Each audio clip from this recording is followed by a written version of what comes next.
Good evening, everybody, and welcome to another edition of Inside the Pigskin. My name is Scott Morganroth, Motor City Madmouth. Glad to have you with us tonight. Great show lined up. Have a great crew as we always do. And I'll go to my right. We're going to introduce Jordan Long. Welcome back, Jordan. Glad to have you back as always. Thank you for having me, Scott. My pleasure. Rick Curdy, we know there's never a shortage of opinions, and I'm sure you'll give us your best shot tonight. Glad to have you back, Rick. Thank you, Scott. And Mel Farr Jr., the guy I hand the rock off to an awful lot, my favorite running back, friend, brother, etc. Welcome back, Mel. Great to be back. And Candy Ebling's doing double duty tonight. Earlier before this show, she was on Chicks and Salsa. Candy, welcome back. And give everybody an overview of what you talked about at Chicks and Salsa with Kerry Johnson and Jennifer Matthews-Lewis. So we talked a little bit about the NFL, the playoffs. We talked about LeBron James almost getting close to eclipsing Kareem's all-time scoring record, which is kind of unbelievable. And then we talked about a little bit about college, the playoff, the championship game last night. Those were the topics we really talked about tonight. Very good. Well, just so everybody knows that Candy Ebling and I happen to cover the Jacksonville Jaguars Tennessee Titans game on Saturday. What a classic. We're going to head back up to Jacksonville this weekend to cover the Los Angeles Chargers, by the way. No, not San Diego, because I know you like to talk San Diego, and the Jacksonville Jaguars. And their lone meeting this year, the Jacksonville Jaguars won 38-10. We'll see if they can pull off another victory against the Chargers. So with that said, we have a really busy agenda tonight. So we're going to talk about coaching vacancies. We're going to talk about some playoff teams that didn't make it the previous season. We'll talk about Bill Belichick, most head coaches hired since the NFL merger, and we have some games on tap. So hope you can stay with us for the duration of the broadcast. And Candy, why don't you let everybody know they can get hold of us before we get this bad boy rolling?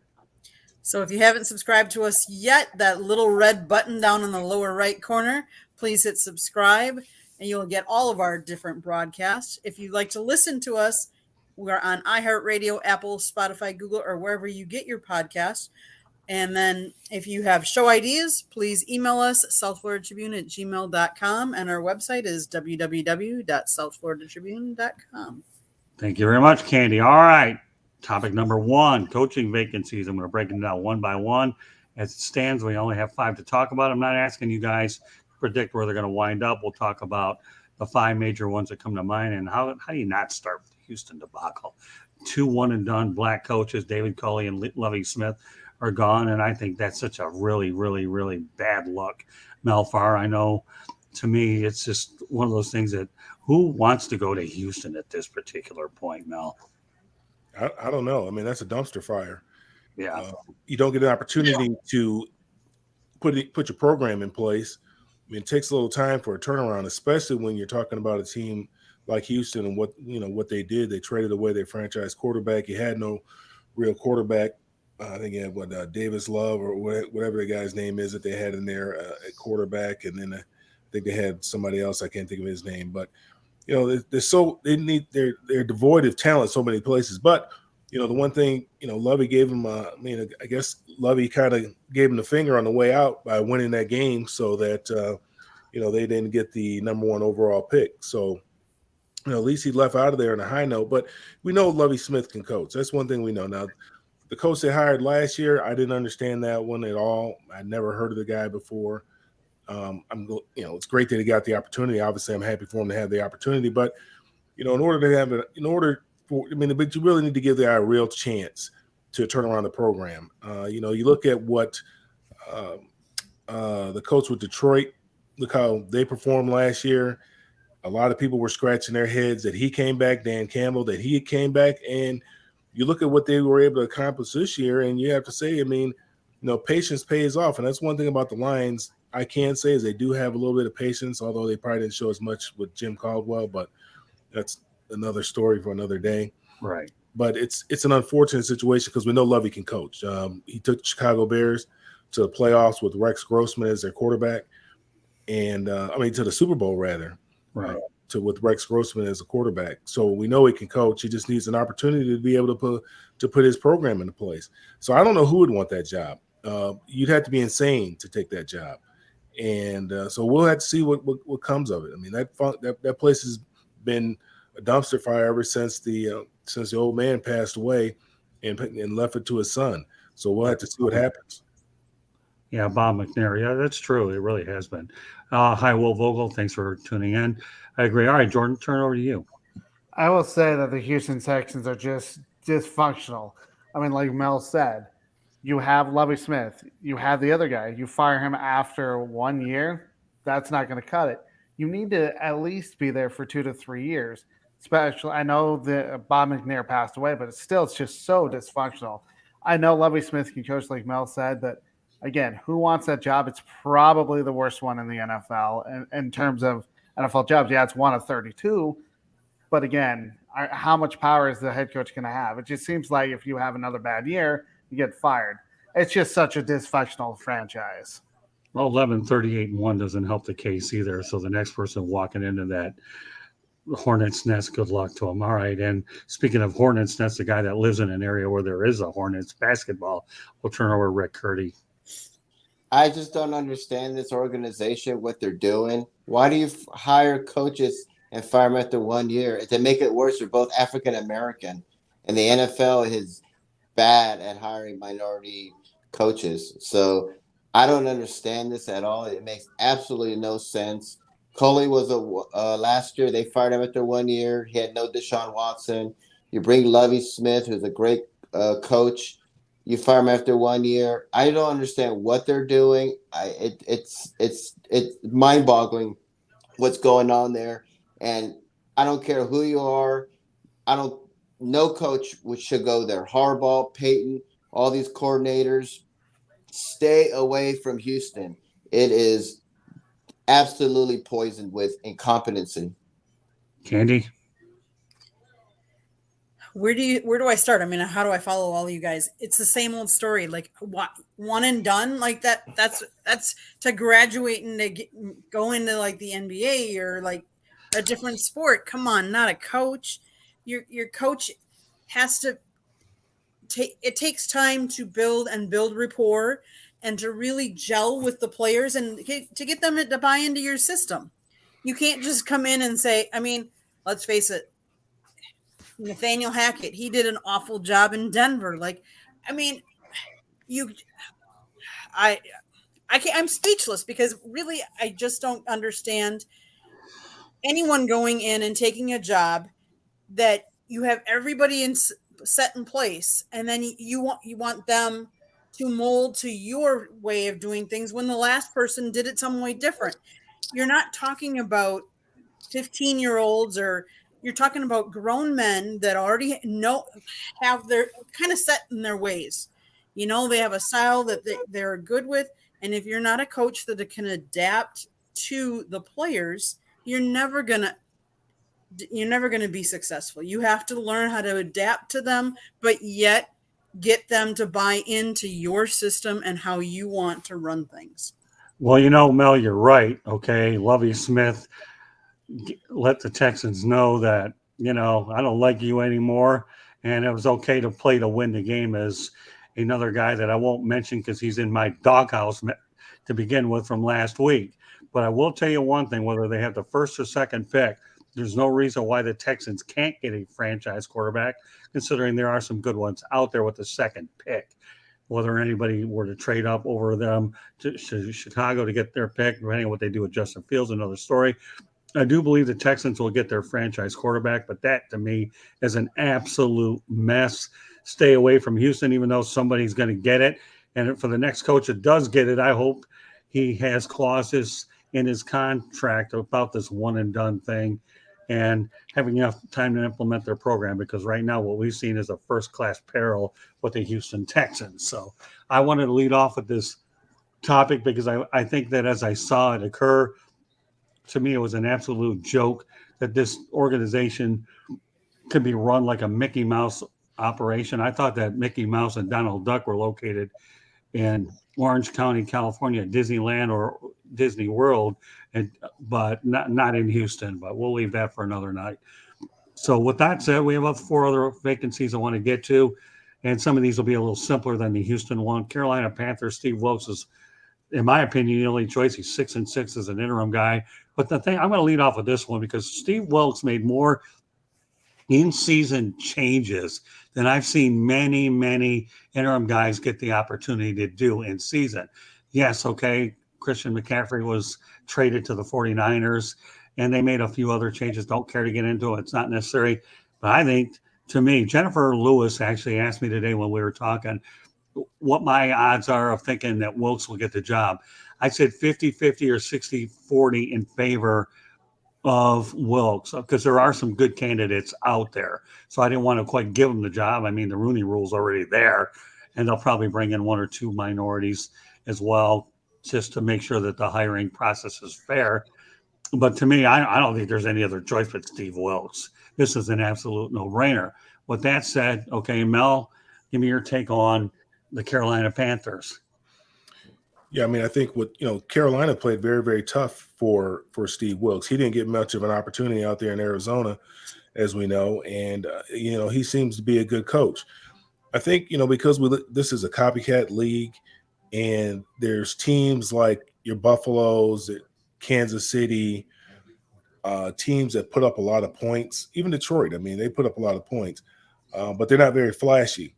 But Kansas City is very flashy. You saw them with the little snow globe, what they did. They're real flashy. They got dynamic. They have a dynamic quarterback. Buffalo, they have a dynamic quarterback. But nobody likes old-fashioned football like Tennessee plays, Pittsburgh plays. But it's winning football. Running the ball more than you throw it. And I think Steve Wilkes, because he comes from the defensive side of the ball, that's the type of coach that he is. He wants to run. He wants to establish the line of scrimmage. He wants to win the line of scrimmage. He wants to play bully ball. And it's really going to be up to the owner as to whether or not that's something that he wants to do. Is he in it for entertainment, or is he in it to win football games? And I know he has the locker room support. The players like him, and the players played hard for him. Carolina is it's going to be a tough job because you don't have a quarterback. You don't know who your quarterback is at the moment. You have some guys there, but you don't really have a franchise quarterback, and he's done very, very, very well without having a franchise quarterback at Carolina. And I would just hope that if he does get the job full time, that they give him an opportunity to really implement his program and see where they can go. Okay, Jordan. I have to say, if you look at them firing their first the head coach, and then you're getting Steve Wilkes, you want players to play well for the interim, and that's what they did. If you look at it, he brought back Keep Pounding. That's what Jennifer Matthews-Lewis kept saying. We want to bring back Keep Pounding. Right. They did. So the question remains, did he do enough to have the job full time? I really think he did, but again, that's up to the ownership. That's not up to me. And then if they don't, like Mel said, you still have to get a franchise quarterback because Sam Darnold is not a franchise quarterback. Yeah, no doubt about it. I remember before I turn over to you, Rick, that Wayne Fonts inherited a situation over Darryl Rogers, and you talk about an interim guy who won the heart of Mr. Ford. Mel, you and I both know it probably all too well. And Wayne went on to have a pretty good run with the Lions, and he's the last coach on record that won a playoff game. So with that said, Rick, we're in your backyard on this one. Some thoughts about Steve Wilkes. He needs to be the head coach. The problem is David Tepper's an idiot. Okay, he's a crook. He's an idiot, and he wants flash. He wants a dynamic, young offensive coordinator. That's what he's looking for, and he's been interviewing offensive coordinators. I think he's going to be interviewing Frank Reich, Jim Caldwell. So those are not bad, but other ones are young, flashy offensive coordinators. One's from the Eagles, one's from the Lions. It's a no-brainer. They went 6-6. They almost made the playoffs. They had 3 home wins under Steve Wilkes. Under mattrhule, they had 1 home win in a year and a half. He was awful. And Tepper, he's not from Charlotte. He's from Pittsburgh. He doesn't understand the city. He's really and people just do not like him in Charlotte. They do not like him at all. And so I'm just afraid he's going to go and hire some young, flashy offensive coordinator like a Josh McDaniel. We see how that's worked out with the Raiders. And, and for Sam Darnold, he's done a good enough job. You know, you don't have to be Patrick Mahomes. You know, he could be Alex Smith. You know, he's played a lot better. So give him a couple of years there. Yeah, of course, get a franchise quarterback. But Steve Wilkes needs to be the head coach.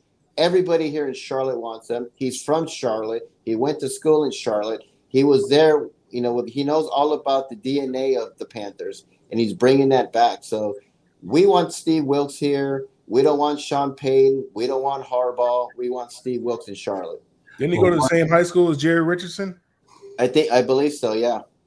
Yeah, one name actually being talked about for that job is Lions offensive coordinator Ben Johnson. So he's a name that you're going to see a lot. I mean, let's face it, the reality what Ben did with Goff is nothing short. The Lions need to pay him whatever they need to pay him to keep him. Oh, no doubt about that. Yeah, I agree with you all the way. That's a big yawn in Charlotte. We don't care about him. We want Steve Wilkes. Well, no, I think he's rightfully deserved the job. Yeah, the problem is that Tepper is a combination of Dan Snyder and a combination of Mark Davis. That's who David Tepper is. And he just wants flash. And, you know, Steve Wilkes is old school. You know, he's middle-aged man. He's just got tons of experience. I mean, it's all about wins. There's nothing wrong with old school. I mean, everybody likes the flashy new toys. Yeah, and I know. I want wins. Kyle Shanahan's and all that. There's nothing wrong and they with want these good-looking coaches like Matt LaFleur and Josh McDaniel. We want these good-looking, you know, and Sean McVay. We want these GQ-looking, flashy, good-looking, handsome head coaches. And who cares? Look at Brian Daboll. I mean, he's doing a heck of a job up there. But Daboll's getting great. Yeah. Yeah, all Brian Daboll had was great credentials, and the Giants they were fortunate to land him. All right, Candy, we'll leave you with the final word on this. Like I said, I mentioned at the top of this particular topic, I believe that Steve Wilkes is the only choice. The only thing the Panthers have to do is go through the hiring process and make it fair for everybody. But in the end, it's Steve Wilkes' job in Charlotte. Okay, Candy, go ahead. Well, the least appealing part of the job is the fact that they don't have a good quarterback. But the biggest draw for the Panthers location is what will likely be a wide open NFC South. If Tom Brady, who's a free agent, doesn't sign back with Tampa Bay or simply retires, none of the teams have a franchise quarterback in place. Atlanta is rebuilding. New Orleans is in a terrible salary cap spot. And Tampa would have to replace Brady while likely also being in a tight salary cap spot. That could position the Panthers for a quick leap to the top of the division with the right hire and the right choice of quarterback. Fair enough. Okay. Well, now I have no choice but to lead off with Jordan on this one because of the backyard. Well, technically, he's got two backyards, one that he's at now and one that he really resides in, but you know where I'm going with this, Jordan. We're going to talk with the Denver Broncos. All I can tell you is they're going to throw Walmart money out there, and I think Sean Payton and Jim Harbaugh are the two names that are being looked upon here. So I'll turn it over to Jordan since we're in Denver territory. Go ahead, my friend. I will have to say, I mean, like Rick and I were talking about it before the show that, you know, Nathaniel Hackett was a problem. The thing is, if you look at the Denver job, the thing that's really appealing is, you have a franchise quarterback in Russell Wilson. You also have a great defense, a top 10 defense.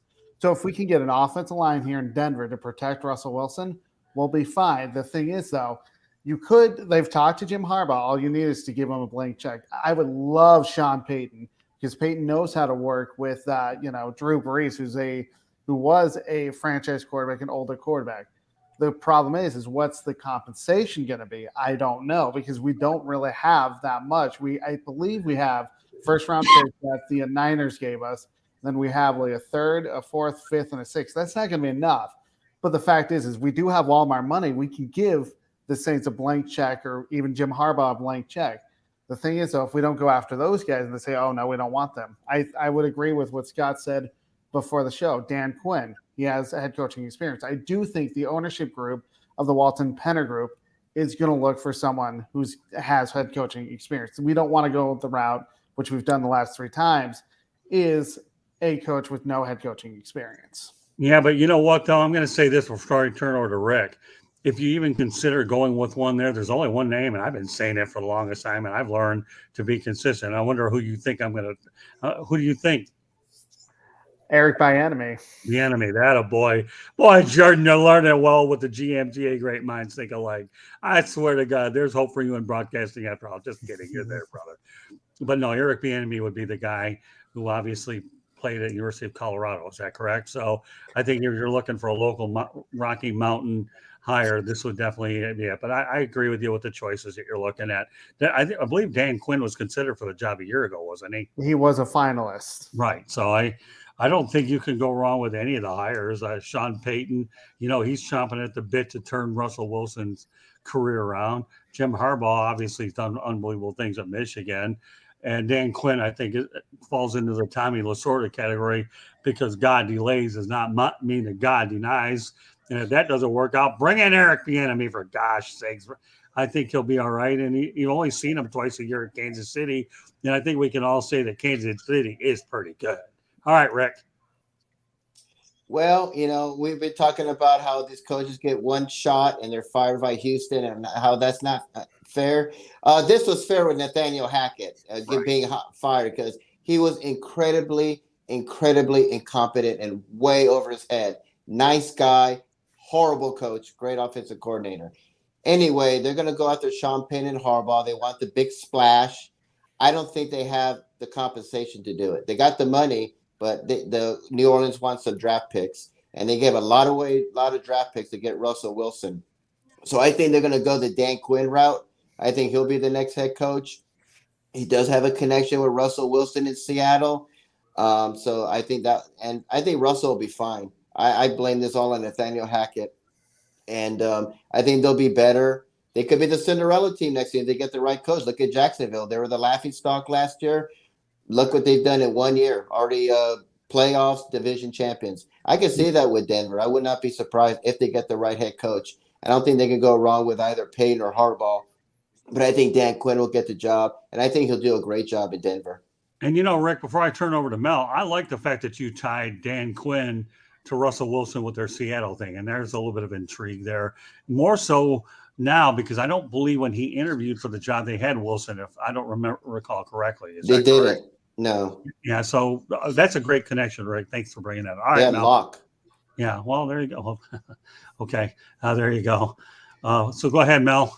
Rick had me speechless for a quick moment because he acted like a journalist this time and mentioned the fact that Quinn and Russell Wilson. So, yeah, Rick, it's okay. You're making progress in journalism. And, while I like to kid around with my people here, just to know there'll be a new show debuting later on in January called The Celebrity and the Journalist. That show will be between myself and JB Ellis. So I look forward to those updates.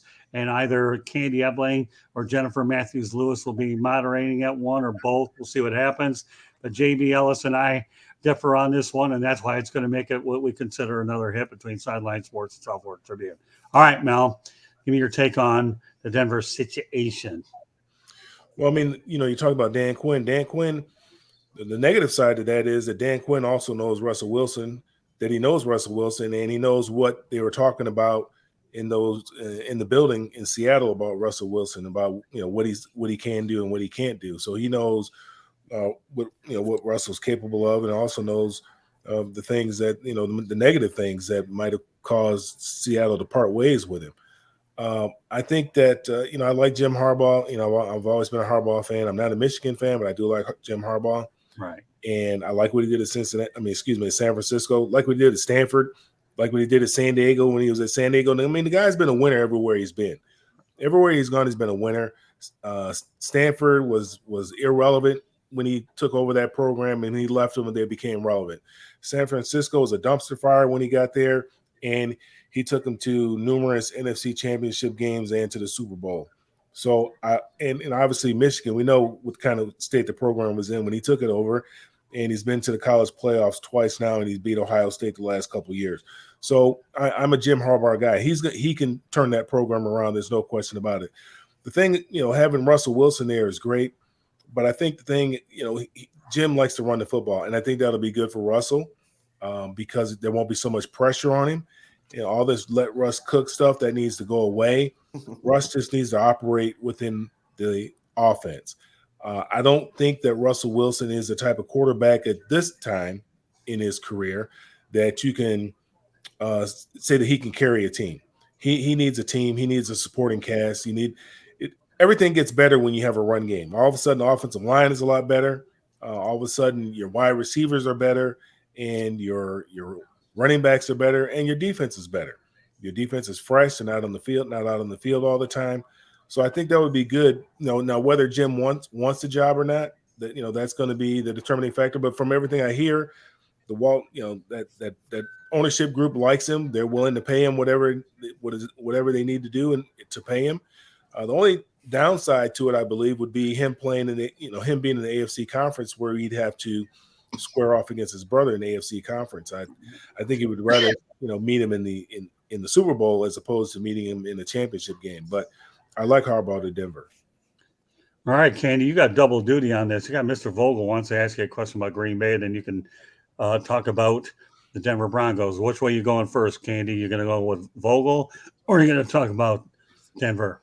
So I think they tie together because let's face it, last year when Denver hired Nathaniel Hackett away from the Packers, everybody was like, oh no, are they going to get Aaron Rodgers to Denver instead of the whole Wilson? Because they thought it would be a package. It wasn't. They didn't get Rodgers. Rodgers stayed in Green Bay.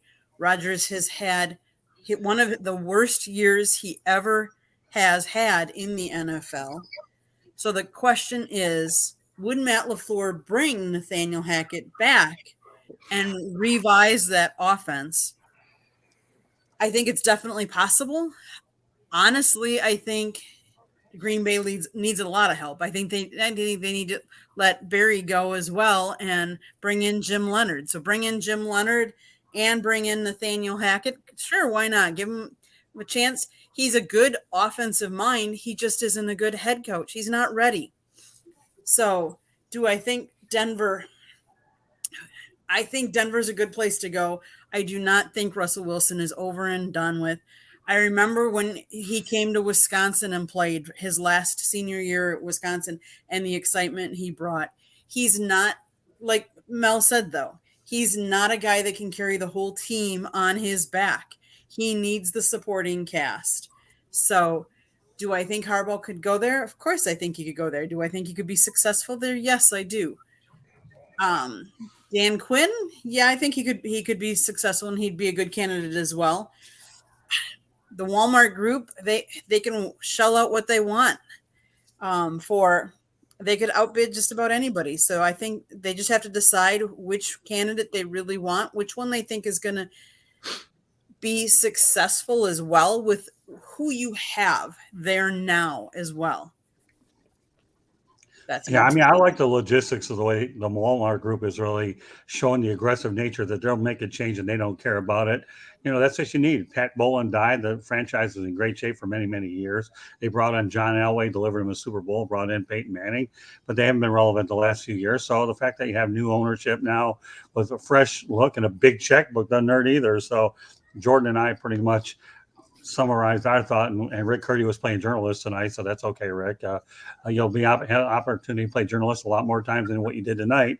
And we'll go down to the desert where the Arizona Cardinals need a new GM and a coach. Cliff Kingsbury was a mistake hire, and this thing is wide open. So since you currently are in Arizona, Mr. Long, why don't you give us a little bit of desert take on this thing? I think, honestly, everybody here thinks that Cliff Kingsbury lasted one more year than he should have. Yeah, they signed an extension last year, which didn't make 10 months ago, didn't make a whole lot of sense because what has he done in the NFL? One playoff appearance. It just felt like it was time for him to go. Now they also need to find a new general manager to help with personnel moves. It's going to be very interesting, but I also heard that Kyler Murray, their quarterback, is going to help in the process of the head coach. That doesn't make sense to me at all. It means that the quarterback has a little bit more power than we all thought. But in the end, though, I honestly think Arizona needs to go with a guy that has head coaching experience because it hasn't worked the last two times. I mean, I know Steve Wilkes didn't have a fair shake. Cliff Kingsbury had more of a fair Shake didn't really work out, but I do think they need a head coach with head coaching experience who can actually work with Kyler Murray. It just seemed like Cliff Kingsbury could not. Right, and we're not going to divulge any head coaching candidates for Arizona now. The only reason why we've done it with Denver is because there are a lot of big names being floated out there. But we're going to save this for other episodes in the coming weeks. And, we'll probably be doing some more Inside the Pigskins, at least for the next couple of weeks on Tuesday night, just so you know, before we go back to Thursday night later on until baseball kicks in. So, folks, if you're following Inside the Pigskin, you could be seeing a couple of episodes on Tuesday night like we are doing tonight. All right, Rick, what's your take on the Arizona situation? Now, we talked about the Texans as the worst. This is the second worst coaching job here. You have a totally dysfunctional organization. To me, doesn't know what in the world they're doing. This is what they get for getting Steve Wilkes gone after 1 year, drafting Josh Rosen, number 10, getting rid of him, and for a 7th-round pick, you trade him. Makes absolutely no sense what they're doing. They have a toddler for a quarterback. A childish toddler who would rather play video games than be a great quarterback. Right. And now he's going to be part of the head coaching. It's so dysfunctional there. Kingsbury is completely overrated. No, not a surprise he's gone. Who would want to go there? It's a mess in Arizona. It's just incompetent ownership, incompetent what's going on. They need a new GM. He left the first time for health reasons. Now he's not coming back. Who knows what's going on there? It's a complete, utter mess. I would stay away from Arizona. I heard maybe I don't know who might go there. Probably some new offensive coordinator. I don't know, but it's a mess. This is the second worst head coaching vacancy. And the Arizona vacancy is one we're probably going to just sit on it for a little while, because you generally do when there's a general manager and a coaching opening with the general manager intent to bring his own people in. Well, what's your take on what's going on in Arizona? Well, we know you can see the writing on the wall with Cliff Kingsbury. I mean, he's lost the locker room. Him and Kyler weren't getting along very well. Kyler's, shouting at him coming off the field. So you knew that the day was coming. Now, as far as getting Kyler involved in the process, as far as a coach, you want to find somebody that he can get along with. I mean, you just gave the guy $230 million, so he should be involved in the process. You should make sure it's somebody that he can get along with and that he can flourish under. But you had to look at Steve Keim. I think it was time for him to go. He's the one that made those decisions. He's the one that decided to fire the one guy after a year. He decided to draft Josh Rosen, which I was never, even though he's a UCLA guy, I was never very high on him. And then decided to trade him away and bring in Kyler Murray. So it's time for him to go. It's time for some fresh blood, some fresh ideas, some fresh eyes in Arizona. Now, mind you, it's not as bad as a franchise as you guys are making it out to be. I mean, they have been to a Super Bowl or two, if I'm not mistaken. And it wasn't too far in the distant past that they have gone to a Super Bowl, and they were a pretty competitive team. Right now, they're a little dysfunctional because of their coach. I mean, they had a kid coaching the team, and he didn't have full grasp of the team. Team didn't seem to be very disciplined. So I think once they get an adult there, I think you'll see a turnaround in that program. Okay. Yeah, I was actually at the Super Bowl in Tampa when they played Pittsburgh, one of the best games I've ever seen. Super Bowl, I think 43. All right, Candy, some thoughts on this one? We have one more coaching situation, too. Then we're going to transition over to the playoffs. All right, Candace. Well, with both the coaching and the GM gone, the question is how much control are you going to give the head coach? Will you hire a new GM, or are you going to give the head coach a little more firepower and responsibilities? So would someone want more responsibilities and control more? You don't have a lot of weapons behind Kyler Murray, though. Yes, you paid him a lot of money and he's a franchise quarterback, but who do you have left on the team? You just had your biggest defensive player of the year retired. J.J. Watt isn't there anymore. Who else do you have? What kind of a team do you want to go with? Are you the coach that wants to build around a franchise quarterback and has the ability to do so? That's the question. Are you, football minded, or what? And how much power are you going to get? That's fair enough. All right, last coaching vacancy at the moment, because I'm sure there might be one or two, three more before it's all said and done.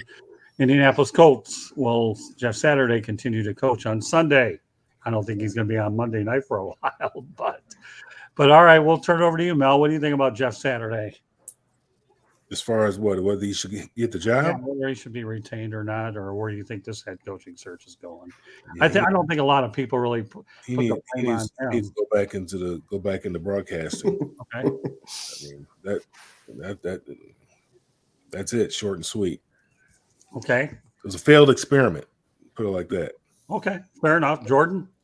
I have to agree with Mel. It was a failed experiment with Jeff Saturday. Jim Irsay just found him because he's, good buddies with him and said, hey, why don't you coach? Yeah, it didn't work out. I don't think Jeff Saturday will get another chance. He should be back in ESPN analyzing, everything about football. As for their head coaching vacancy, it all depends on who Jim Irsay really wants. And I'm not sure he even knows what he wants. Well, if anything, I'll say that Chris Ballard is more under fire now, and he needs to get this one right, Rick? Yeah, this is another mess. Jeff Saturday needs to go away. This was a complete joke. I think we all saw it. I mean, they should have got Gus Bradley to be the interim. I mean, he's had head coaching experience. I'm sure he's not very happy. I would leave if I was him. I mean, that's a slap in the face to everyone on that staff to get a guy from ESPN. I mean, it was just stupid. And Irsay, I don't know what's going on with him. He's made some dumb moves. They need to draft a franchise quarterback. Stop with the revolving door of old quarterbacks. No Derek Carr. None of this stuff. You need to draft a quarterback, get a head coach, and just they're gonna have to rebuild because they're just a mess right now in Indianapolis right now. As I understand, I believe the Colts have the 4th overall pick in the draft, so there's no reason why they should be able to find a quarterback and develop them. And they have in the past, Peyton Manning and Andrew Luck. So they've had much better success in the draft than they have bringing in people. I mean, I know Phillip Rivers was actually the best veteran that has come in recent years. Unfortunately, he didn't stay around long, but I agree. They need to get this hire right. And Jeff Saturday, I think he was unfortunately thrust into a difficult situation. And Gus Bradley, I've worked with him in the past at the Jacksonville Jaguars, and you won't find a nicer guy than Gus Bradley, more qualified, and he's moved around the assistant ranks. So, whether he gets a job, and some guys are just meant to be coordinators, I don't think you could have gone wrong with Gus Bradley on a short-term basis. And again, he had a tough situation here in Jacksonville, where they didn't have a lot of talent, and he had a fair chance there. At least one thing I'll say about Shad Khan, he's a very patient owner, compared. So sometimes when you run into a situation where you have patient owners, that either works for you or against you, because you may not get hired again. As they say, if they gave you enough time and you couldn't get the program turned around, it could work against you. But Rick, I'm with you on that. You're playing your journalism cap twice. I think you nailed on Gus Bradley. You're 2 for 2. All right, Candy, go ahead on the Colts. Multiple coaches fired, multiple quarterbacks benched, all blotted out. The Colts used to have been one of the most stable franchises in the game. Irsay clearly ran out of patience, but the biggest issue has been they have not recovered since Andrew Luck's sudden retirement in 2019. They've had successive one-year marriages with Rivers, Wentz, Ryan, all fell short. The new coach, whoever he is, also has some players that are coming off some injuries and some subpar seasons. Jonathan Taylor, Shaquille Leonard, Quentin Nelson among them. Irsay has been patient in the past, but he wasn't this year. They have to nail this one. One name, Harbaugh. He used to play for him. Right. Maybe going back. I mean, let's face it. Irsay brought Saturday back. Maybe he's going to bring Harbaugh back. Candy, that's interesting. I've heard Jim Harbaugh's name brought up in connection with that job. So, I'm going to watch out for that one, and we'll see how this one plays out. All right. Now we're done with all the coaching stuff. I'm going to go over some basic statistics here about the playoffs. The playoffs, here's a great one that I pulled up. Playoff teams that did not make the playoffs the previous season, 33 straight seasons with 4+ teams to do so. This year's crop includes the New York Giants, the Minnesota Vikings, the Jacksonville Jaguars, Baltimore Ravens, Miami Dolphins, and the LA Chargers. If that doesn't define parity, then I don't know what the heck does, right, Jordan? Think about it. 33 straight years where you have 4+ playoff teams. That's unreal.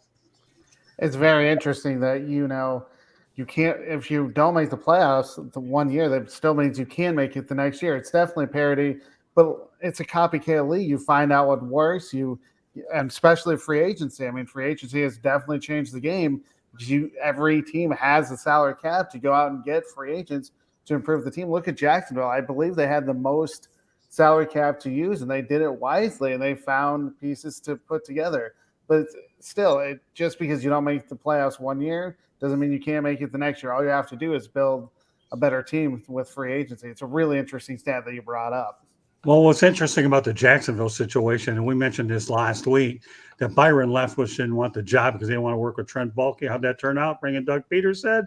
Byron Leftwich is looking for his first coaching job, and Doug Peterson is looking like the king of Jacksonville. I know. I've only been there with the Cowboys winning the Titans, and we'll see if they can get it done again on Saturday. Rick, what do you think of this stat? If this doesn't define parity, tell me what the word means.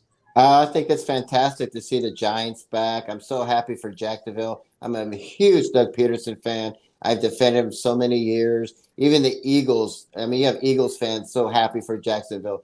I mean, they love the man. He's still beloved in Philadelphia. And I think it's great. And another interesting stat, this is the first time in I don't know how many years, they have all three Florida teams in the playoffs, Tampa Bay, Miami, and Jacksonville. So there's another stat for you, Scott. Yeah, I thought about putting that one on, but I figured one of you guys are going to be sharp enough to do it. And now you're 3 for 3 wearing the journalism cap, Curdy. And by the way, make sure you have a few more tonight for tomorrow's edition of the Sports Exchange following Pundits Pundit. Good job, Rick. You've come a long way, my man. All right, Bill. Yeah, I mean, it says a lot about parity in the NFL.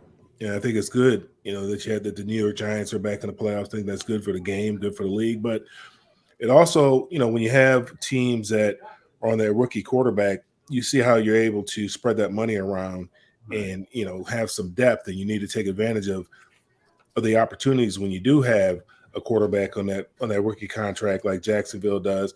So I'm more impressed with a team like Kansas City and what they've been able to do with Patrick Mahomes with his contract.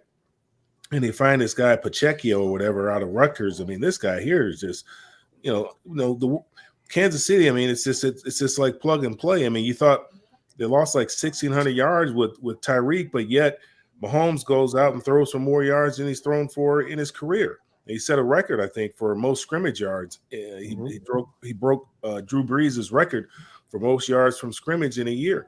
So, what they're able to do, what Kansas City's able to do in the salary cap era with a franchise quarterback getting paid, to me, says a lot about them and the type of players that they're able to acquire.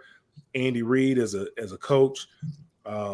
It's really amazing what they've been able to do, the sustained success that they've been able to enjoy, even having a quarterback making the kind of money that they're making. But yeah, it's nice. So, the Lions almost got there. A little bit. They're 1 to 3 games better than I thought they would be. Real happy. I mean, I thought at first I was like, who is this clown they're hiring? Again, I told you guys I watched Hard Knocks. I'm like, man, this guy, he might work because he's a blue collar type guy. That's a blue collar city, and the players just respond to him. And so I'm really looking forward to the Lions jumping in there next year because, I mean, they finished strong, winning 8 out of the last 10 games. After starting out, I think 1-6, and they win 8 out of the last 10. That's strong. Well, Mel, as I heard stories about Dan Campbell's Zoom interview with the Fords, he went out there and wowed them with the fact that he wanted this job. You want to talk about the energy put into an interview. I mean, what he did was just as impressive about what Wayne Fontes did when he went to William Clay Ford and wanted it. So more power to him. So, Candy, you got the last word on the parity, and then we got some more good stuff coming our way. I think it's very interesting that all Florida teams are in the playoffs. I would have never guessed. The Jacksonville Jaguars would leapfrog from being the worst team 2 years in a row, really, up to being taking the division. I mean, granted, they didn't blow everybody away, but it's amazing how much improved they are with Doug Peterson. He's a really great coach. Am I surprised? No, because like Jordan was saying, there with free agency, there's so many people going to different teams for different reasons. Would I have ever thought Devontae Adams would have left Green Bay and Aaron Rodgers? No, but the fact is that Aaron Rodgers was waffling and didn't know if he was going to come back, and Devontae wanted, to play with somebody that he knew and knew was going to be there. So he left. So the league has changed a lot, in the years. Free agency has definitely changed things.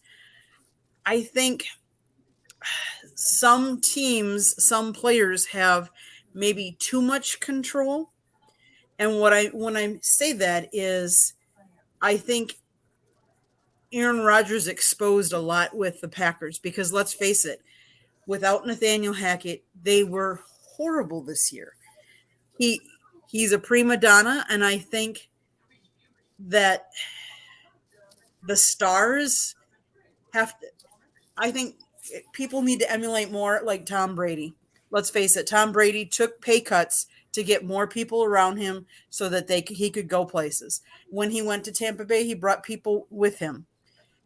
You have to mold your team around who you are, and I think coaches need to, and some of them have done this very well, coached to the strengths of their players. And it's not always just your system that's going to work, but how is the strength of your players going to work within your system? And so, yes, I think some coaches have done a much better job of that. Look at Dan Campbell. The Detroit Lions, they were 5-1 in our division this year against divisional opponents. And who would have guessed that going in? So I think it's just a lot of parity has come to the league, and I like it because I think it makes it more interesting and more fun. Do I want to see the dynasties that the Patriots had for how long? No, I like to see different teams in there. That makes it more fun for more of the fan bases too, because it brings everybody more in to get in, and especially the casual fans. Let's face it, makes the NFL a better product on the field. Well, you make several key points. All right, I'll go back to Will Vogel. Fun fact, Mahomes is the oldest QB on the AFC side playoffs, and he's 27. Scary thought, okay? And he says, how about that, Scott? Okay, well, so we have a unofficial sixth host here, even though he's creating a lot of the activity in the chat room. More power to you, Will. Appreciate that fun fact, although it is pretty good. It's hard to imagine that Patrick Holmes is 27. What does that make all of us? No comment. One of a few. But I think that one thing it shows you about the parity here, though, when you compare this to baseball doesn't have a salary cap, so you have the haves versus the have-nots. For the NFL, the revenue sharing makes it easier for smaller markets to compete. So I want to talk about a couple of coaches real quick, then we're going to talk about a few other things. I told you folks at the top of the broadcast, this is going to be a loaded show, and I'm living up to that. And I'm glad that we're going to get it all in because there's a lot to talk about. So if you're just joining us, feel free to go ahead and watch it again as often as you want. And just so you know, Inside the Pigskin can be heard on iHeartRadio, Apple, Spotify, Google, wherever you get your podcasts. Please hit the red subscribe button on YouTube, South Florida Tribune, and we're striving for 1,000 subscribers. And, of course, this show is being seen on Facebook Live. You can also find it on Twitter at Tribune South, and we have lots of different ways to get it out there in addition to the YouTube channel. All right, a couple coaching notes, okay? Bill Belichick is 25-25 since Tom Brady left. And how about Mike Tomlin going 9-8, and he still does not have a losing season? I can tell you what, I thought this was a year that Tomlin would, but what, Kenny Pickett slid in there very nicely. And more power to Coach Tomlin. I mean, if there's ever a year he would have had a losing season, this would have been it. And Bill Belichick just proved he was human, okay? 25-25 since Tom Brady. Tom Brady also, by the way, Bill, has a Super Bowl. You haven't since he left. We'll pick up the narrative from there, Jordan. The thing about Bill Belichick is you hit it on the head. He doesn't have Tom Brady. He's trying to do it his way. I mean, he had Greg Zappe as his quarterback. Also, he does have a first-round draft pick, Mac Jones as his quarterback, but they're not Tom Brady. So I wasn't surprised to see him go down. As for Mike Tomlin, I definitely thought with the switch at quarterbacks that he was going to end up going to a not record that was going to be above 500. It just shows you how consistent Mike Tomlin is. He's one of the best best coaches out there. I really thought he was going to get fired if he ended up with a losing record. Didn't happen. Hats off to him, because that is really hard to do, to not have a losing season. The Steelers don't fire anybody. How many head coaches have they had? Right, exactly. They've only had 3. Yeah, right. They're, to me, you want to talk about the class organizations in the NFL. The Steelers easily rank in the top few. All right, Rick, with that said, you got Bill Belichick, Mike Tomlin. No surprise. All dynasties ends, and this is what happens. They either become mediocre or they fall from the face of the earth. They're just a mediocre team. I think the debate was who did it. Was it Tom Brady or Belichick? Brady's winning that because he won a Super Bowl somewhere else. Belichick, he wasn't that great with the Browns. He's 500 right now, but he's only sticking around because he just wants to break Don Shula's record. He's close to breaking Don Shula's record, so he's still got a couple of years left. But as soon as he breaks that record, he'll go away. He'll go to the Hall of Fame. But yeah, no surprise there. And what was the other part, Scott? I'm sorry. Well, you talk about Mike Tomlin and you talk about Bill Belichick. Tomlin is an excellent, excellent coach. This guy is so unappreciated. Every year I keep hearing he should get fired. Why in the world would you want to fire the man? He never lost us in a season. He's won a Super Bowl. He's been to 2 Super Bowls. I mean, he's so consistent, and this is the least talent that he's had. He had a rookie quarterback. Trubisky's hasn't worked out with Trubisky. I wasn't a fan of Trubisky. And I thought, they'll go he'll have 4 or 5 wins. And that's okay because they're rebuilding. And for what he's done, it's been amazing. Great, great coach. Very unappreciated. Well, I mean, like I said before, the Roonies are the classiest organization. The way they Exactly. So what else can you say? All right, Mel? Yeah, Bill Belichick, I mean, you look at his record without Tom Brady, has not been very good. When he was at Cleveland, wasn't very good. Before Tom Brady started there in New England, it wasn't very good. And obviously after Tom Brady left, it has not gone all that well for him. But, Mac Jones, I think, is a good quarterback. They didn't do him, we talked about it earlier in the year. They didn't do Mac Jones any favor by not giving him an offensive coordinator. Right. By bringing Matt Patricia over, a defensive guy, a defensive coordinator, making him an offensive coordinator. My brother ran into a similar situation his senior year in college. His junior year, he set the receptions record for a wide receiver. Troy Aikman was the quarterback, and a guy by the name of Coach Axman was offensive coordinator. Well, he ended up taking a coaching job, I think, at Northern Arizona, a head coaching job, and they brought the defensive line coach and made him offensive coordinator, and their offense was horrible the next year. So you're not doing the guy any favors. So you really, you have to kind of look at this season. Mac Jones, unfortunately, this year, you just have to write it off, because they digressed. He didn't make any progress, and that's not his fault. That's the smartest guy in the room's fault. That's Bill Belichick's fault. He thinks a great coach, can coach any position. I mean, he can think that if he wants to, but the proof is in the pudding. As far as Mike Tomlin, it looked tough, man. And I know I was thinking about that all year long. It looked tough. It looked like it was going to be very, very difficult for him to get to 9 wins and not have a losing season, because offensively, at the beginning of the year, they weren't playing very well. I know they were calling for Matt Canada. A lot of people wanted him to get fired. Mike Tomlin was steady, patient, cool, calm, as he always is. And it seemed like the offense started to get going a little bit towards the latter part of the year, especially when they made the change at quarterback. I've never been real high in Mitchell Trubisky, but the kid that they drafted, Kenny Pickett, looks good. That connection to Pickens, that's you're going to be hearing that quite a bit in the coming years, because that kid from Georgia can flat out play. So I'm looking forward to what they're going to do next year. I mean, this year was a great year for him to get a lot of experience. He's got a lot of experience now, and we'll see what they're going to do next year. Hopefully that offense continues to evolve and get better. We know they're going to play defense. We know they're going to be sound on the defensive side of the ball. So looking forward to seeing what Pittsburgh's going to do next year. Candy? Let's face it, Bill Belichick, he'll go down as a great coach. Let's face it. But who did he lose back in January of 2022?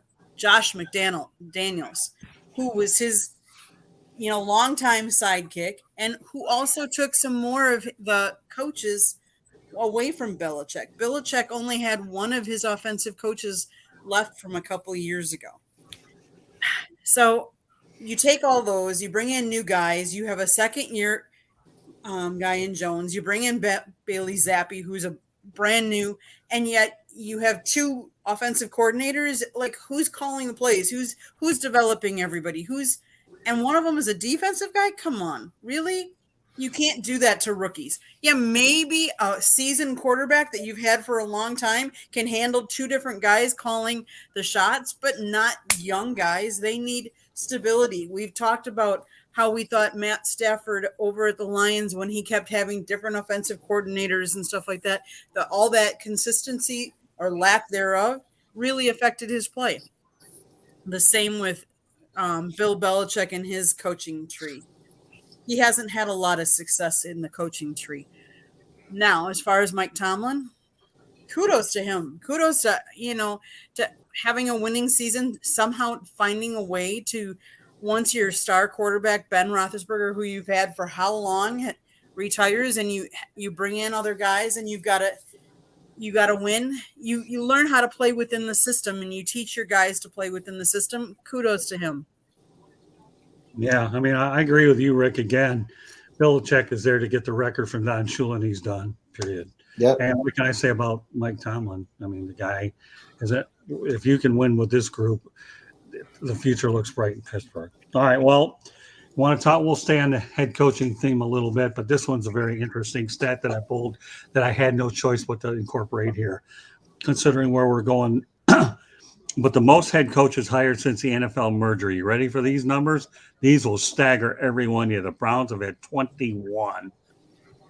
The Lions, 18. The Bills, 18. The Colts, 18. The Jets, 18. And the Cardinals will have 18 once the replacement is named for Cliff Kingsbury. All right, Jordan. I mean, we're talking about 18 and up, okay? And this isn't the legal drinking age. We're talking about head coaching changes. And I don't like to bring alcohol on a show, but 18 and 21 are the common ages for which you can drink, depending on the state. And a lot of people are drinking the firing Kool-Aid. All right, Mr. Long. It just shows you if you're, firing 18 to 23 or 21 coaches, you don't have consistency. You're not letting the coaches stay there for that long. Some of them are fired after a couple of years. Also, it just shows you how dysfunctional some of those franchises are. Cleveland, for instance, I mean, they don't give some of their coaches a fair shake. That's just way too many. You can't have that many, but yet they keep doing it. And you want to mention the other ones? Is that the one that stands out to you? It's the one that stands out because Cleveland, I mean, they just came back in the league, in 1999? I mean, you're still That's true. firing. I mean, that's not that long of a franchise to do that. And yet, I believe you said 23, is it, for them? 21. 21. That's still way too many for Cleveland since they haven't been a franchise for that long.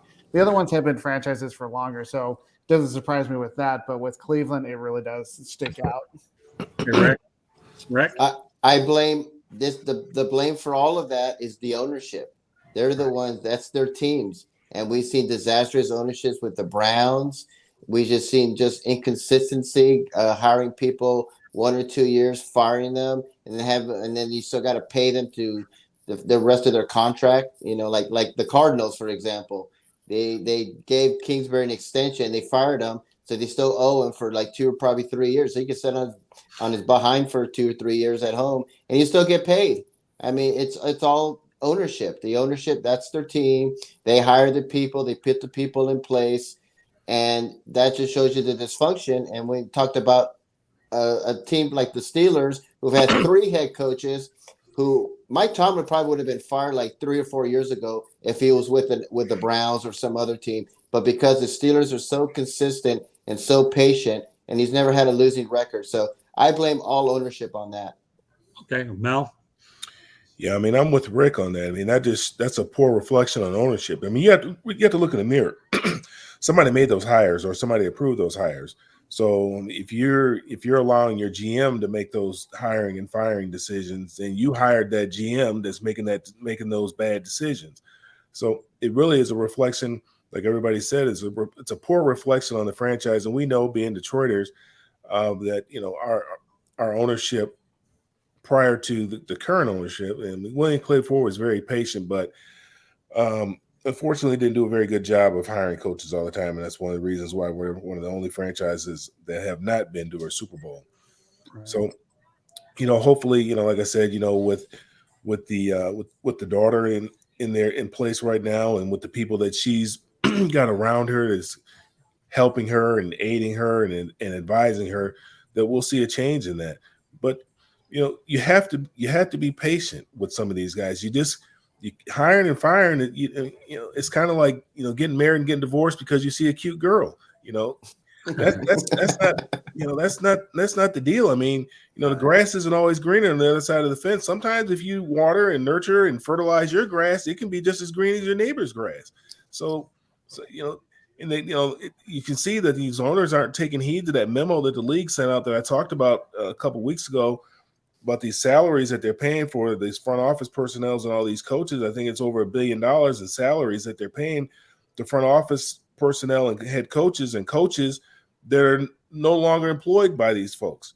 So they're paying a whole lot of money. So they have money. The ownership has money. And, the sad thing about it is they'll waste it on coaches, but they won't spend this money on the players. Good point. I'll say, before I turn over to Candy, say one thing about the Detroit Lions. When they have a head coach and they leave, they generally don't get hired. And that's unfortunate. And I think that there could have been a couple that, like Jim Caldwell, I even think Jim Schwartz really deserved another opportunity somewhere. But, again, when the Lions head coaches leave, they don't get hired. That's a retirement job. That's the job you take when you want to retire. Well, then the Lions should have hired Loviesmith, but he's not ready to retire. But Jim Caldwell was a heck of a coach, and we've always talked about that on a lot of our shows. But we're not going to give Rick a chance to be a journalist fifth time because he's got games to talk about in a couple seconds. All right, Candy. Some take on what the numerals I threw at you that range from 18 to 21. And before Candy gets involved here, I wouldn't be surprised to see the Jets on that list at some point or another, too. And I'll be curious to see whether or not Robert Saleh will last more than 2-3 years either. I mean, I hope he does, but you never know. The Jets haven't been overly consistent, and they're desperate for a win and miss the playoffs again. All right, take it away, Candy. So I think this goes back to this being an instant society. We want results now. We want results now. We want to make the splashy, flashy hires. We want to make news because we want to bring more money into our organization. So we want to make the splashy, quick hires. I agree with Mel. We need to be patient. We need to, before you hire somebody, don't just say, okay, well, this person's going after this person or this person or this person. Sit down and really, really, really evaluate your organization and what you really need and what you really want. And then devise a timetable. You can't just say one and done. And if you're going to do some of that, and I know this is not going to be a popular opinion, put some incentives into these coaches' contracts. Interesting. You can put some incentives in some of the players' contracts. Why not in some of the coaches' contracts? Instead of maybe extending them as long as you are, well, if you reach this, you get this bonus. I mean, most industries, you have those kind of bonuses and stuff like that. Put some of those in there. That might help. Yeah, kicker clauses I've seen that's a good point, Candy. We'll get some feedback on that one. All right, now that we've gotten all the particulars and the records and the stats that I heavily researched, we get to talk about the games. We don't have to get into a whole lot of detail. I'm just going to ask each and every one of you to give predictions on all the games. Let's start off with you, Jordan. Seahawks versus 49ers Saturday at 4:30. I have the 49ers, just the better team. I mean, Geno Smith has had a great year, but San Francisco is better. The only thing I'll say about that is the Seahawks should be sending the Lions some actual fish from the Pike Street Market because at least they got in the playoffs, but they get to be the beat down there, in my opinion, for that. All right, Chargers at Jacksonville. Bear in mind, these games are on Saturday night, 8:15. The last time these two squads met, Jacksonville won 38-10. Who do you have there, Jordan? I can see this going either way, but I think Jacksonville at home, and especially since the Chargers played their starters last week and got a little bit banged up. I have Jacksonville. Okay, we'll take you to Sunday. Miami at Buffalo, Jordan. Buffalo. Okay. Giants at Minnesota. Whew, that's a tough game. Well, I'm going to nobody's- go with I'm going to go with the upset there. I'm going to go with the Giants just because Minnesota hasn't looked good the last few weeks. Okay, last one on Sunday. Baltimore Ravens at Cincinnati. Cincinnati. Okay. And finally, Monday night, Dallas Cowboys at Tampa Bay Bucks.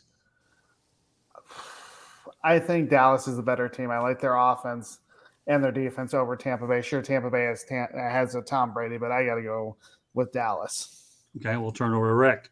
I'm going to go over the games, each and every one of you, and then everybody gets a crack at it. Seahawks at 49ers, Rick.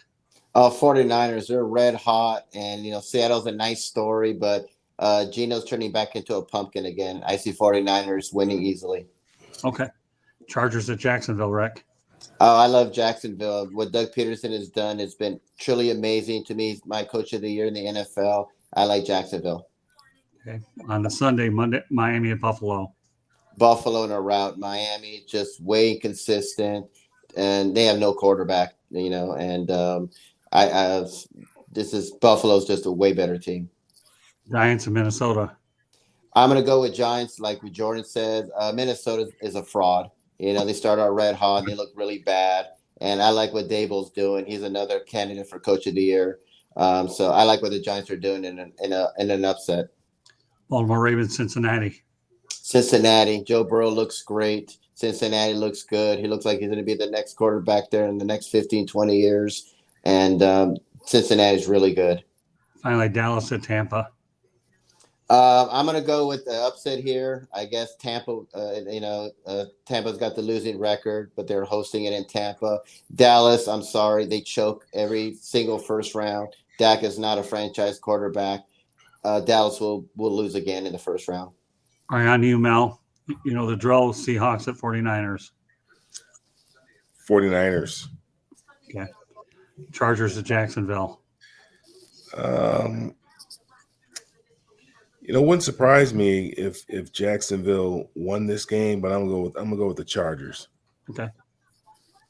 Miami, Buffalo. Yeah, that's easy. Buffalo. I mean, they have no quarterback. Miami has no quarterback. That's an easy one. Yeah, that reminds me of an Abbott Costello, who's on first, what's on second, and all that. But in this case, we apply that analogy to the quarterbacks. All right. Giants at Minnesota, Mel. I'm gonna go with Minnesota. Everybody else here likes the Giants. I'm gonna go with Minnesota in this. I think they're gonna figure out a way to. I think Kirk Cousins is gonna figure out a way to get it done. Baltimore Ravens, Cincinnati. Yeah, as much as I like Baltimore, they don't have a quarterback either. I mean, I don't think Lamar is going to play. I don't think he should play. Why should he play? The team hasn't done him any favors. They haven't paid him. They haven't decided to pay him. So why should he go out there and risk his future? Right. So I'm gonna take Cincinnati. And on Monday night, Dallas against the Bucks. Yeah, I'm gonna go with the Bucks. I think they'll find a way. They haven't looked good all year. I mean, they have not looked good all year long, but the Cowboys will find a way to lose it. So I'm gonna go with the Bucks.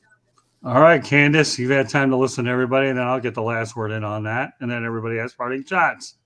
49ers, Jacksonville. I have to admit, Jacksonville did not look that good this last week. Yes, their defense came up with the play of the game and scored that last touchdown, but they are at home, so I'm going to go with Jacksonville. Buffalo, Miami, it's going to be Buffalo. They're playing with just so much heart right now. They're playing for DeMar. Miami doesn't have a quarterback. Miami doesn't have it. They don't have a prayer against them, I don't think. Giants Vikings is an interesting game. That's probably the one that's probably the most difficult to call, I would say. Minnesota hasn't been playing real well. Kirk Cousins hasn't been playing the greatest. I'm going to go Giants with that one. I'm going to go Bengals over the Ravens. And then the whole question of the Tampa Bay Bucks game is what Dallas team is going to show up. Right. So I'm going to say Tampa Bay. All right. I guess that leaves me. 49ers easily. Jacksonville, I got to ride with the Jaguars. And the way they've been playing, 5 in a row? The last time that they lost was to the Detroit Lions, 40-14, and they haven't looked back since. Miami, Buffalo, yeah, it's safe to say the Bills are going to walk away with a win there. I like the Giants over Minnesota due to the fact I don't really trust Minnesota at all. I just don't. Cincinnati, Baltimore, well, I think Joe Burrow, to me, is one of the top 3 quarterbacks, and he's on a mission since he came up short in the Super Bowl, and he's determined to get back there again. Dallas, Tampa, I got to go with the Buccaneers on this one. And I'll tell you why I'm going with the Buccaneers, because the Dallas Cowboys did not impress me whatsoever in their game against. They did not impress me in their game against Jacksonville. I mean, think about it. He had a 17-point, and he gave it away. Michael Strahan, we went downstairs and saying, how is Jacksonville going to get back in it? Well, Michael, you played in the game a long time. Yeah, there's 60 minutes, and the Jaguars proved that they ended up winning impressively that way. And I think that was probably the one game I think that really gave the Jaguars a lot of confidence to beat the Cowboys. So I'm going with Tampa in this one. I really, really am. And, yeah, Will Vogel, I am working the Jacksonville game this weekend with Candy up over at TIAA Bank Stadium. Looking forward to being up there and see what's what. So, Will, once again, I really appreciate your contributions to the show. So there you have it. We'll have our report cards next Tuesday night. We will be doing another edition of Inside the Pigskin as well. So everybody on the crew will know that we'll all be back here to do it again. So with that said, now we'll go on to our parting shots, and Jordan, lead off. So, of course, I am in 106 Stitches here on the South Florida Tribune. We know the Carlos Correa situation. I think it's finally been finalized. First, he went to the Giants, and something happened with his physical, and then thought he was going to go to the Mets. Well, he's coming home and staying with Minnesota, who he played for last year on a 6-year, $200 million contract, and it can max out to $270 million. Hopefully, his numbers were pretty good last year, so hopefully he can continue those numbers and help Minnesota actually become a playoff team. Okay. Yeah, I mean, I have to tell you, if you're going to wind up with anybody, who must wind up with Minnesota. I think Minnesota makes out well. I think that contract could be incentivized to $270 million with 4 extra years later, depending on what the kicker clause is. And hey, if he's going to pass the physical with anybody, he might as well pass it with the Twins since they had him last year. All right, Rick. Well, usually I have an angry parting shot, but I feel a little sentimental today, and this is something that's near to my heart, something that's serious. We saw what happened with DeMar with Buffalo. He got discharged. He's out of the hospital, and thank God. That was a very scary, scary incident what happened. But also another football player who's also in critical condition as well that a lot of people, they're not really – you don't hear much about is Peyton Hillis. He was at the beach, and his kids were – almost drowning, and he went and saved them. And unfortunately, he's still in critical condition right now. So let's continue to pray for Peyton Hillis and DeMar. Hopefully they get better. Scary, scary situations going on in the NFL with some of these players. I know he's retired, but still. It reminded me of Tom Means. I thought of Tom Means right away when I thought of Peyton Hillis. So hopefully he'll be okay. And let's pray for both of those guys. Yeah, I love Tom Means. And I gave you an opportunity for a second one earlier, so go ahead and divulge that one. Well, I know it's a little off topic, but me, I'm all about MLB expansion. I said it's going to happen. It's going to continue to happen. I see Nashville getting a team who will join Nashville. We'll see what happens. Hopefully it's Charlotte. But anyway, Don Mattingly has actually been hired as a consultant for the new Nashville Stars. That's what they're going to be called, the Nashville Stars, when Major League Baseball does expand to Nashville. So exciting what's going on there. Dave Stewart's part of that as well. Nashville will definitely get an MLB team, and they deserve it. I think they will do great, and it's kudos to them and Don Mattingly, who's to me is one of the brightest minds in all of Major League Baseball. Yeah, and I had the good pleasure of working over the last 3 years. I should point out, though, that Don Mattingly played for the Nashville Sounds when he was with the New York Yankees organization, and that's why I thought it's important to get him on there. I love working with Don. Our paths will definitely cross at some point anyways, and I know he has a new gig there. So, yeah, Don Will Vogel is with the Blue Jays as their bench coach, but he's also – nobody prohibits anybody from being a consultant for an expansion team. But, yeah, he is – well, you're on target there. So, yeah, Don Mattingly, Nashville connection seems all too obvious. And I've actually, Candy and I have seen a game with the National Sounds at their place. And I'll tell you, if there's any area outside of Charlotte based on getting the stadium in place, those two I think would be the logical expansion candidates, knowing that the A's are hopeful, are inevitable probably to Las Vegas. We'll see how that plays out. All right, Mel, go ahead. Well, I actually have two. They had the way too early top 25, and they're not showing my Bruins any respect. Don't have in the top 25. They got teams like University of Texas, San Antonio in the top 25. James Madison, I think they just became a FBS school this year, and they got them in the top 25 and don't have my Bruins. They need to put some respect on those UCLA Bruins. I have to offer out an apology and a congratulations to Dan Campbell. I mean, when he got hired and he was talking about biting kneecaps, I was like, who is this clown? I mean, what is he talking about? Who's going to respond to this guy? But like I said, I watched Hard Knocks earlier this year and really kind of started having a little better appreciation, a little better understanding of Dan Campbell, and then watching the way that those guys played. I mean, it didn't start out that good. I mean, they were 1-6 to start out the season, but they went on a tear at the end of the season and won, like I said, won 8 out of their last 10 ball games, and really have a lot of momentum. And I guess this is how we feel every year as Lion fans. We always seem like we have a lot of momentum going into the next year. But I really think that they're on the right track with this coach, because I think he's the right coach for that team and for that city. So really like to congratulate the Lions on a season. Although they didn't make it to the playoffs, I think there's a lot of positive things that can be taken from the season. All right, Candy. Green Bay, you all know, is near and dear to my heart. Matt LaFleur, you have a lot of coaching to do and a lot of thinking to do this offseason. Joe Barry should have been gone already. There is no way with the defensive weapons you had, we should have been as poor on defense and as inconsistent as we were.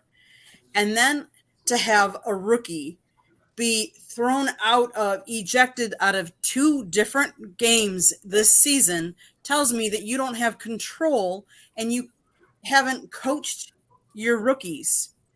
To have him push, I'm just sorry. That was just uncalled for, unheard of, pushing someone that was going to assist a player that was on the field. They're talking he could, more than just getting fined, he could be suspended yet. They probably won't, but Matt LaFleur, you got to do something, because if you can't, you're telling me you're not the coach that I think you could be. Get rid of your defensive coordinator. Hire back Nathaniel Hackett, because he was right for Rodgers. He did good by him. They were a good team together. I don't know if Rodgers stays or goes, but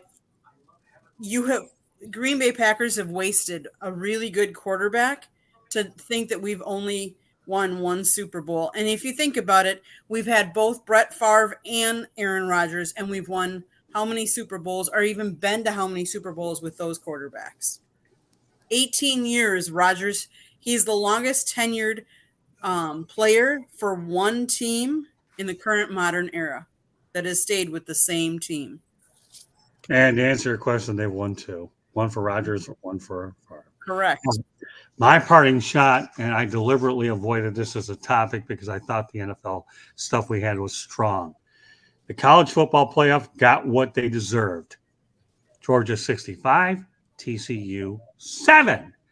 And if you want me to repeat it again, Georgia 65, TCU 7. Just so you know, okay, TCU beat Michigan 51-45. Georgia beat Ohio State 42-41. Great semifinal games.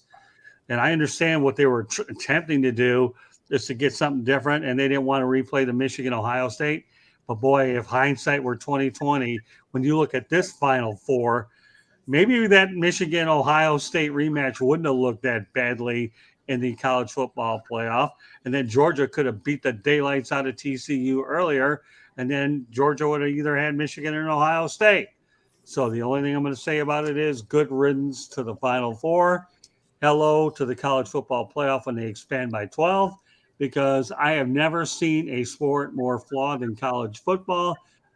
than they are. I mean, once upon a time, we used to decide these national championships by a computer.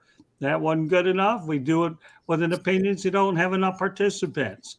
The other divisions have it right. The ones with that consist of North Dakota State, South Dakota State. They have a legitimate playoff. And now it's taken all this time to come up with a playoff. Well, 12 teams will be all right. But you know what? To me, good job, college football playoff, because last night you got what you deserved. And I can only imagine what the ratings are going to be when that debacle's all said and done. Bring on the college football playoffs and bring on 12. Because How do you think the college football playoffs is going to make it better? I don't know. I mean, you're not going to have you think there'll be a Cinderella story. I mean, it's still going to end up being the same, except you might have a more competitive championship game. But the early round games, they aren't going to be competitive. True, but you know what? In my opinion, how has March Madness worked out? Every now and then you only have 12 teams anyway. So yeah, but basketball, you can have a Larry Bird at Indiana State, and you can get to the Sweet 16, or you can go all the way to the finals as Larry Bird did. You can take one player can change the team. Football is a team sport; it's a little bit different. Well, all I can tell you is and you make some valid points too, Mel, without a doubt. But when you think about the fact that only 4 teams out of 130 division teams get in, to me, it seems a little slanted for all the wrong reasons. But I agree with you. I mean, nobody will ever say you won't have a rout in the final game. Nobody's ever and for many years we saw routes in the Super Bowl when you had a 2-week layover until things started to become more and more competitive, and we saw better games. But did we really need a playoff to know that Georgia was the best football team this year? Not in this particular case. You probably didn't, because it was pretty decisive from all year round. They turn players over into the pros and then they reload. But you know what? To me, it'll be it. But you got to remember another thing, though, Mel, too. While you might be right there, you have the transfer portal getting teams a lot more competitive faster, and name, image, and likeness, and an expanded college football playoff. So there'll be a lot of interesting variables that factor in to how these teams are competitive across the board. Good point, so Mel.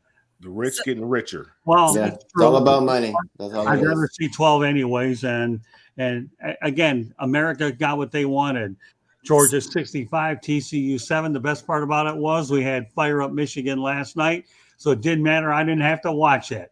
So Scott, the answer to your question is ESPN Network's average 17.2 million viewers for Georgia's blowout win, making it the least viewed college football playoff championship game since the BCS era began in 1999. Yeah, I was watching Sanford and Son reruns. Well, there you go. Well, you know what? As they say in the courtroom, and I don't really like to be in those places, and I'm glad I've stayed away from them, I rest my case. Well, hello, college football playoff with 12. All right, with that said, give everybody an opportunity to let everybody know they get old. All right, we'll lead off with you, Jordan. We'll let it off with you pretty much all night anyway, so why change things? Go ahead, pal. So for Sideline Sports, you can find me on the NBA Carousel, which is hopefully going to start this month on Mondays. On Fridays, I have Under Review, which is my take on Colorado sports, with the sprinkling of national sports headlines as well. Obviously, on Tuesdays on the South Florida Tribune, I'm either going to be Inside the Pigskin or 106 Stitches. And 108, sorry. That's I only missed 2, but that's okay. It's been a while, but yeah, 108. If we want to create a new baseball show, we can always go 106 Stitches baseball talk, and you'll be my regular co-host. And we'll stay on 108 Stitches. Just kidding with you, George. You've been a while. I know. It's been a while. So, 108 Stitches. Also, I have a blog that I write Mondays through Thursdays with podcasts on Fridays at sports-scoop.com. Also, follow me on Twitter at SportsScoop1. You're the best, Jordan. It's okay. Welcome back, my friend, and Happy New Year. We got a lot of bigger returns coming. All right, Rick, you got double duty tomorrow night. I know you're gearing up for it, but let everybody know they get hold of you. You can find me on my website at www.charlottebats.com. I'm also on Facebook at Charlotte MLB, Charlotte Bats Baseball. I'm on Instagram as Charlotte Bats. I'm on Twitter, Charlotte Bats Baseball. And I'm also on LinkedIn under Rick Curdy. And if you have any comments or questions, you can email me at cltbatsbaseball@gmail.com. And Rick, can't Appreciate you as much as we do with your help on social media, getting the content out there. And of course, your contributions a couple of times a week here. Keep up the good work. We're proud to have you, Jordan, and everybody that participates, Mel and Candy. All right, Mel, everybody know how they get hold of you, my friend. All the social media at Mel Farr Jr., Facebook, LinkedIn, Twitter, Instagram. And you can follow what we have going on in Georgia, down here in Georgia, and also in Michigan for the youth at melfar.org. All right, Candy, I'll mention that you can find us on Twitter at Tribune South. Candy, take us home with the rest of the show. It'll end on a nice, intelligent female voice. Let everybody know how they get a hold of us. Everything. Go ahead, Candy, take it home and close it up. So you can find me Tuesday nights on the Sideline Sports Network on Chicks and Salsa. You can find me sprinkled in on the South Florida Tribune, depending on what night it is. I might show up. Monday nights, we have Fire Up Michigan. Tuesday nights are typically, during the baseball season at least, 108 Stitches Baseball Talk, or sometimes we'll throw Inside the Pigskin in.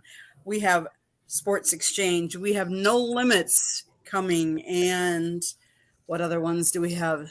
I think those are the big ones. We have Fire Up Wisconsin, which you'll see sporadically, and that one I host.